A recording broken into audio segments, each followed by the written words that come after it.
extraído da coleção de livros intitulada de O Livro do Corretor de Imóveis, de Augusto Rastenreiter. Olá, bem-vindos a mais um episódio do Rota do Corretor de Sucesso. Hoje a gente vai mergulhar nas diretrizes mais recentes para honorários de avaliação imobiliária aqui no Brasil. A nossa fonte é o Manual de Orientação sobre Honorários 2025, do Sistema Cofece-Cresce. A ideia é desvendar os pontos principais. Mas, lembrando sempre, né? Isso não é uma tabela fixa. É mais uma orientação, por causa daquela questão constitucional da livre concorrência. Exatamente. E esse ponto é crucial. O manual é tipo assim, um norte, um balizador. Não é uma regra engessada. Isso é fundamental para respeitar a liberdade econômica que a Constituição garante, sabe? Deixa o mercado e a complexidade de cada avaliação influenciarem o valor final. Entendido. Então tá, para a gente começar a desembrulhar isso. O manual dá uns números de partida, certo? Quais seriam esses valores, assim, de referência? Sim, ele traz um valor mínimo sugerido, é de R$ 3.180 para qualquer avaliação de valor de mercado e também sugere uma hora técnica. O valor de referência é R$ 530. É bom notar que essa hora foi calculada pensando numa remuneração mensal de R$ 25 mil, isso projetado para julho de 2025. R$ 530 por hora, como referência. Mas imagino que, na prática, a realidade de cada profissional mude bastante. O manual fala sobre isso? Fala, com certeza, é um ponto super importante. Esse valor é uma sugestão, né? Cada avaliador precisa, na verdade, calcular a sua própria hora técnica. Tem que considerar os custos fixos, os variáveis, tipo aluguel de escritório, software, imposto, transporte, seguro, essas coisas todas. O orçamento que vai para o cliente tem que cobrir tudo. A vistoria, a análise dos documentos, que às vezes é bem detalhada, pesquisa de mercado, o tempo para escrever o laudo, combustível, deslocamento, etc. Não é simples. E essa complexidade toda parece que é reconhecida em outros fatores, né? Que podem ajustar essa hora técnica base. Aí a coisa fica mais detalhada, não é? Sem dúvida. O manual sugere acréscimos para justamente refletir as particularidades de cada serviço. A experiência do avaliador, por exemplo. Mais de 10 anos podem justificar um adicional aí de 10% a 20%.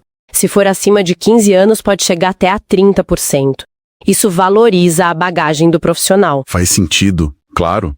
E além da experiência, as características do trabalho em si. Isso. A localização pesa. Imóveis fora do município sede ou que são de difícil acesso podem ter um acréscimo de até 20%. E mais as despesas. Claro. Urgência também. Se pedem fora do horário comercial, feriado, pode somar mais 20%. Condições de perigo ou insalubridade no local. Isso pode justificar até 40% a mais. Se a avaliação exige um conhecimento muito específico, mais 20%. E atuar como perito judicial também pode adicionar até 30%. Percebo que esses acréscimos tentam ir além do tempo que se gasta, né? Buscam medir fatores como risco, a especialização. É um ponto interessante. Eles mostram essa tentativa de traduzir a complexidade, o risco envolvido, a expertise que precisa ter, as condições de trabalho, em valor. Isso justifica a variação dos honorários e busca uma remuneração mais justa, mais alinhada com a responsabilidade que o avaliador assume. Além desse jeito de calcular por hora técnica ajustada, tem alguma outra forma no manual? Uma alternativa? Tem sim. Para imóveis que têm área construída, o manual mostra um outro método, por metro quadrado. Mas, é importante lembrar, isso não vale para terrenos ou imóveis rurais, tá?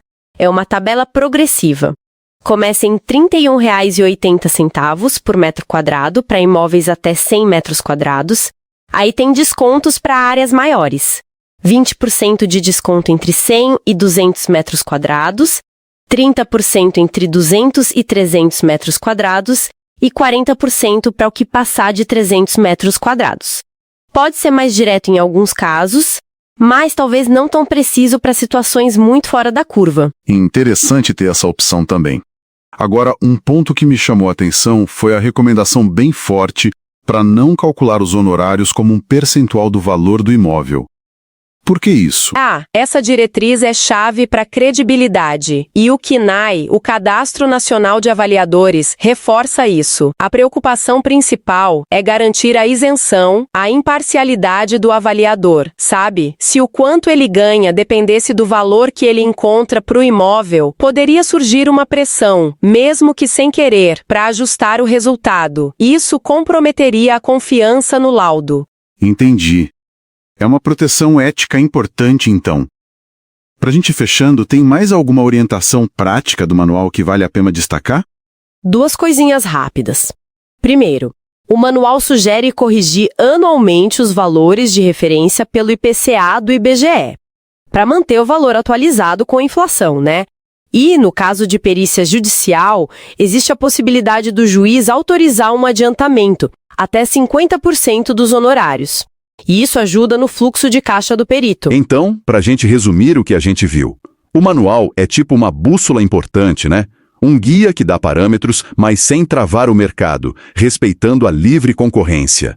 Ajuda os avaliadores a montarem preços que cubram seus custos e também a responsabilidade enorme que eles têm. Exatamente. É uma ótima forma de colocar os valores, tipo R$ 3.180 de mínimo e R$ 530 por hora, são pontos de partida muito úteis, mas a mensagem central, eu acho, é a necessidade de olhar caso a caso. Ajustar esses números com base nas características de cada trabalho, nos custos reais de cada um e, claro, na dinâmica do mercado local. Isso deixa a gente com uma pulga atrás da orelha, né? Uma questão para pensar que sai direto dessas diretrizes. Como que um profissional consegue equilibrar, de um lado, seguir essas referências que são importantes para a credibilidade do setor, do outro, ter a flexibilidade que a livre concorrência exige para continuar competitivo e atender o mercado? Fica aí a reflexão sobre esse equilíbrio delicado.